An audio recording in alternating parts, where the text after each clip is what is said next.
Bonjour à tous, j'espère que tout va bien dans cette période un petit peu difficile. En ces temps de confinement, beaucoup de musées proposent des visites virtuelles gratuites. Sur ce modèle, j'ai eu envie de vous proposer une visite virtuelle d'une exposition. Mais pas n'importe laquelle, une exposition grandiose qui eut lieu en 1855 à Paris. La première exposition universelle française. Alors installez-vous confortablement et suivez le guide.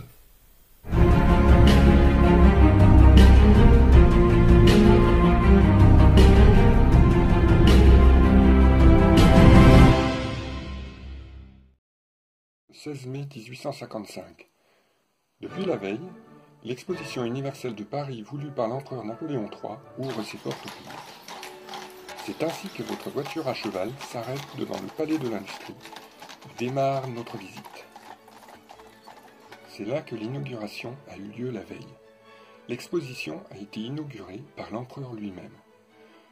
Pour organiser cet incroyable événement, il a nommé son cousin, le prince Napoléon, président de la commission de l'exposition. Dans la section Beaux-Arts de cette commission, on retrouve notamment Prosper Mérimée et Eugène Delacroix. Dans la section Agriculture et Industrie, on retrouve par exemple Ferdinand de Lesseps.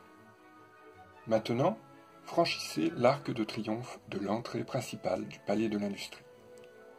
Là, c'est une immense cathédrale d'acier qui se déploie au-dessus de vous. Les voûtes en fer forgé reposent sur d'immenses colonnes en fonte. Entre les deux rangées de fenêtres qui courent sur les 4 façades du bâtiment, vous pourrez lire les noms des grands hommes de l'humanité. Avant d'admirer les merveilles de chaque nation, arrêtez-vous devant ce panneau de 5,37 m de haut et 3,36 m de large. Il s'agit, en cette année 1855, du plus grand miroir du monde. Réalisé par la Société Saint-Gobain, il a nécessité plus de 200 personnes lors de sa fabrication. Démarrons la visite par la France. Parmi les inventions et travaux remarquables, on pourra s'intéresser à la lentille de Fresnel. Une lentille qui remplace les miroirs des phares et permet une meilleure luminosité sur de plus longues distances. Le pendule de Foucault est également présenté. Mis au point par Léon Foucault, ce dispositif permet de mettre en évidence la rotation de la Terre. La première expérience du pendule de Foucault fut réalisée au Panthéon en 1851. Le pendule est aujourd'hui encore visible, toujours au Panthéon. Le tout Paris peut également découvrir les merveilles de ses sous-sols en découvrant l'atlas souterrain créé par l'Institut général des carrières. Ce travail colossal, débuté en 1851, a consisté en l'étude et la compilation de toutes les données des carrières, trous de visite et galeries creusées depuis 1777 dans le sous-sol parisien. Ce chef-d'œuvre de la cartographie est malheureusement parti en fumée en 1871 lors de l'incendie de l'hôtel de ville de Paris par les communards. Pour en savoir plus à ce sujet, n'hésitez pas à regarder ma vidéo sur le livret de famille qui s'affiche en haut de l'écran. Maintenant, promenons-nous du côté des nations étrangères. La Belgique présente l'invention récente d'Adolphe Sax, le saxophone. Inventé en 1842, l'instrument a déjà presque sa forme définitive.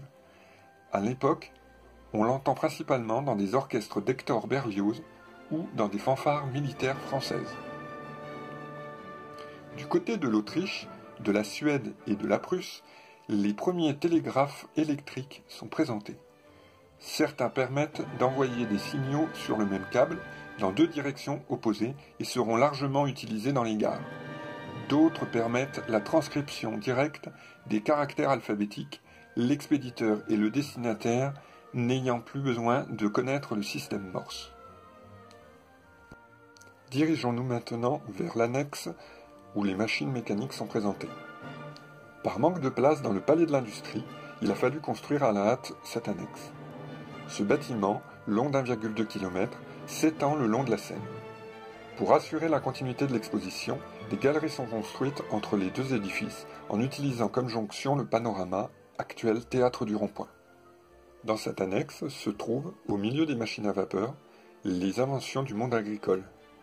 On peut ainsi découvrir les machines à moissonner de McCormick, ancêtres des moissonneuses-batteuses actuelles. On peut également admirer l'une des premières presses rotatives pour l'imprimerie, inventée par Hippolyte Marinoni, qui va permettre l'essor de la presse dans les décennies qui suivent. La première machine à coudre Singer est également présentée dans cette gigantesque salle. Elle est inspirée d'autres modèles du genre, inventés durant les 20 dernières années, mais avec de nombreuses améliorations qui font d'elle la première machine à coudre réellement populaire. À présent, passons à l'extérieur, traversons les Champs-Élysées, derrière le Palais de l'Industrie. Là, s'étend un magnifique parc, dans lequel sont exposés des volières, bassins, arbustes, plantes et fleurs, ainsi que tout ce que contient de nouveautés l'art du jardin. Parmi les merveilles de Dame Nature qui sont présentées, se trouve la sublime rose nommée Triomphe de l'exposition, créée par le rosiériste français Margottin. Nous à présent rue Montaigne. Là a été bâti le Palais des Beaux-Arts afin d'y abriter les œuvres de nombreux artistes triés sur le volet. Cette partie de l'exposition universelle devait au départ se dérouler au Louvre, mais les travaux étaient trop importants et on a préféré construire un nouvel édifice. Ainsi, vous pouvez admirer les chefs-d'œuvre des grands maîtres du moment. Ingres, Eugène Delacroix, Bartholdi, qui concevra plus tard la Statue de la Liberté, et beaucoup d'autres. Vous aurez peut-être remarqué qu'un des artistes en vue de 1855 n'a pas été cité.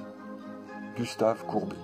Son œuvre, jugée trop avant-gardiste pour l'exposition, n'a pas été choisie. Qu'à cela ne tienne, Gustave Courbet a fait construire son propre pavillon de briques et de bois qu'il nomme le pavillon du réalisme. C'est en quelque sorte une exposition off. Pour 1 franc, les visiteurs peuvent ainsi découvrir une quarantaine d'œuvres de l'artiste, parmi lesquelles l'enterrement à Ornans, ou encore l'atelier du peintre. Et voilà, c'est ici que s'achève notre visite, un peu rapide certes, d'un musée à jamais englouti par le passé. L'exposition a été clôturée par l'empereur le 9 novembre 1855 avec la remise de nombreuses récompenses aux exposants. Au total, il y aura eu plus de 5 millions de visiteurs. Le budget, prévu au départ à 8 millions de francs, s'élèvera finalement à plus de 11 millions pour une recette qui ne s'élèvera pas à plus de 3 millions environ.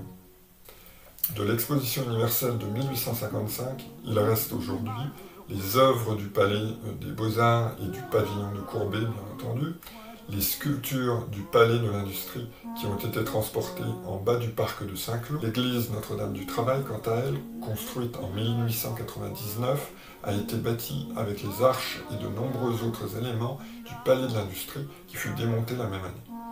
Enfin, il y a aussi la rose Triomphe de l'exposition que vous trouvez encore en vente chez quelques pépiniéristes sur internet notamment.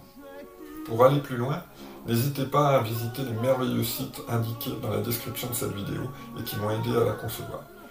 Comme d'habitude, n'hésitez pas à liker ou commenter ou à vous abonner pour être au courant des prochains billets. On se quitte en musique avec l'Impériale, une composition d'Hector Berlioz en hommage à Napoléon III, créée à l'occasion de l'exposition universelle de 1855 et jouée pour la première fois lors de la clôture de celle-ci. Alors à très bientôt.